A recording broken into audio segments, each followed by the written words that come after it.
የአንዲት ሀገር ህልውናና ቀጣይነት በህዝቦቿ መካከል ባለው የመተማመን የአብሮነትና የጋራ ራዕይ ላይ የተመሰረተ ነው። ይሁን እንጂ ኢትዮጵያ ለዘመናት በተለያዩ ፖለቲካዊ፣ ማህበራዊና ታሪካዊ ክስተቶች ምክንያት በተፈጠሩ ነጠላ ትርክቶች ስትፈተን ቆይታለች። አንዱ የራሱን ታሪክና እውነት ብቻ በማግዘፍ የሌላውን ሲያጠለሽ ማህበራዊ ስብራቶች እየሰፉ ግጭቶችም እየተበራከቱ መጥተዋል። ኢትዮጵያ ውስጥ ለዘመናት የዘለቀው ማህበራዊና ፖለቲካዊ መከፋፈል ዋነኛ መነሻ በአንድ ወገን እይታ ብቻ የተቃኘ ነጠላ ትርክት ነው። ይህ አካሄድ አንዱ የራሱን ታሪክና ህመም ብቻ ማዕከል በማድረግ ሌላውን ያገለለበት የኔ እውነት ብቻ ትክክል ነው በሚል የከረረ አቋም የተቃኘ በመሆኑ ማህበራዊ ስብራቶችን እያሰፋና ግጭቶችን እያወሳሰበ ዘልቋል። በመሆኑም ከዚህ ስር ከሰደደ ችግር ለመውጣት የጋራ አብሮነትን የሚገነባ የወል ትርክት ማምጣት አማራጭ የሌለው ጉዳይ ነው። ኢትዮጵያም ወደዚህ የወል ትርክት ለመሸጋገር ሀገራዊ የምክክር መድረክ አሰናድታ ልጆቿን በጠረጴዛ ዙሪያ በማወያየት ትልቁን ድልድይ ፈጥራለች። ታዲያ ሀገራዊ ምክክሩ ይህን የኔ ብቻ የሚለውን አስተሳሰብ እኛ ወደሚል የጋራ ሀሳቤ ለማምጣት ትልቅ ሚና እየተጫወተ እንደሆነ በምክክሩ እየተሳተፉ ያሉ ተመካካሪዎች ይገልጻሉ። ስሜ መምህር ትርጃሌ ይባላለሁ። የመጣሁት ከኦሮሚያ ክልል ከጅማ ከተማ መምህራንን ተወክዬ ነው የመጣሁት። ያው አልፎ አልፎ እኔ ምን ስናንጸባርቅ ነበር የአንድ ሰው እይታ ብቻ አይደለም። ነገር ግን ይሄ ምክክር ራሱ መጀመሪያ ለራስሽን እኛ የሚል ነገር ያስተምርሻል። የመጣ ነው ከብሔር ብሔረሰብ ከክልል ጥምረት ነው የመጣ ነው። ወደ እኛነት ያመጣሻል። አካሄዱ ራሱ ከነነት ከሚለው ወደ እኛነት ያስኬደሻል። ስሜ ሊቀ ብርሃናት ቀለም ወርቅ ሊሆነው ይባላል። የመጣሁት ከድሬዳዋ ከተማ አስተዳደር የሃይማኖት ተቋማት ጉባኤ። እያንዳንዱ የእኔ ጉዳይ ብቻ ይሁን የሚል ነበረ። እሱን አስተካክለን አሁን የተስማማ አጀንዳ ይዘን ያለ ነው። የእኔ ብቻ የሚለው ቀርቶ የእኛ የሚለውን መንገድ ይዘን እየሄድን ያለ ነው። ምክንያቱም አላዋጣም። የኔ የሚለው እስካሁን ድረስ ብለነዋል፣ አላዋጣም። እያጠፋፋን ነው። አሁን የኛ ብለን የጋራችን ችግሩ የጋራችን፣ ሀገሪቷ የጋራችን፣ ልማቱ የጋራችን፣ እድገቱ የጋራችን አድርገን እንድንይዝ እንጂ የኔ ክልል፣ የኔ ወረዳ፣ የኔ ጎሳ፣ የኔ ብሔር፣ የኔ ወንዝ የሚለው ነገሩ ነው አላስፈላጊ መሆኑን እየተማመን መጥተናል። ስሜ ቄስ ኢያሱ ጠግቼ ይባላል።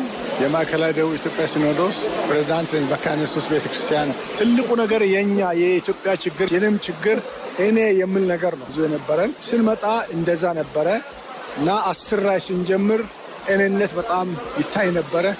ወደ 50 ስንመጣ በጣም እኔነት እየከሰመ እኛነት ደግሞ እያየለ ሄደ።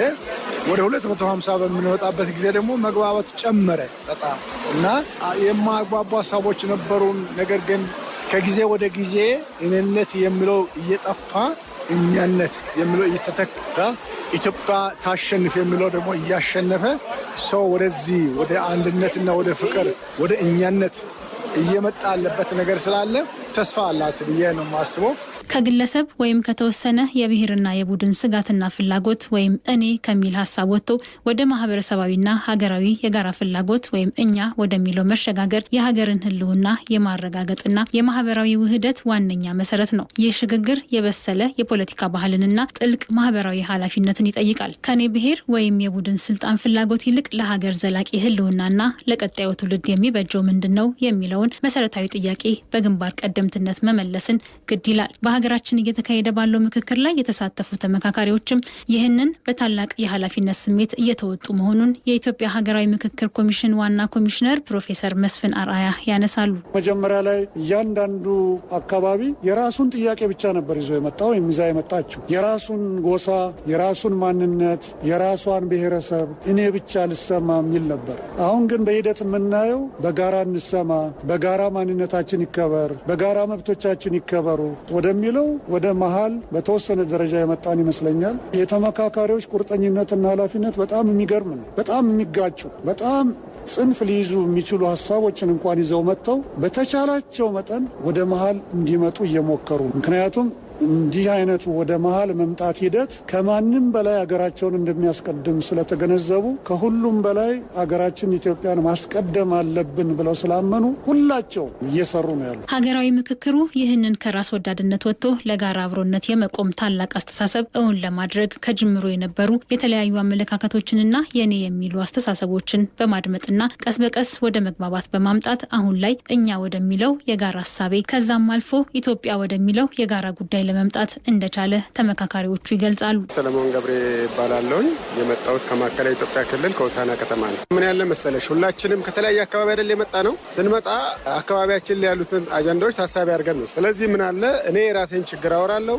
ከሌላኛው ከሰሜን ይመጣል፣ ከምዕራብ ይመጣል፣ ከተለያየ ሀገር ክፍሎች ያለባቸው የአካባቢያቸውን ችግር ነው የሚያወሩት። እኛም እንደዛው አንዱ ግን ያንዱን ሲያዳምጥ ለካ ይሄም ችግር አለ ሌላ ጋር የሚል ስለዚህ ወዴት መምጣት አለብን? ወደ መሀል መምጣት አለብን፣ መደማመጥ አለብን። ስለዚህ እኔ የምፈታው ችግር የኔን አካባቢ አይደለም፣ የዛኛውንም ወንድሜን የዛኛውንም ማዶ ያለውን ሀገሪቱ ክፍል ያለውን ኢትዮጵያዊ ታሳቢ አድርጌ ነው ችግር የምፈታው። ስሜ ካሳዬ ውበቱ እባላለሁ። ከጋምቤላ ክልል ከማጃንግ ዞን ነው የመጣሁት። የንግዱ ማህበረሰብ ወክዬ ነው የተገኘሁት። በእርግጥ የኔነትን ስሜቶች የተወሰነ ሰዓት ሲንጸባረቁ ነበረ።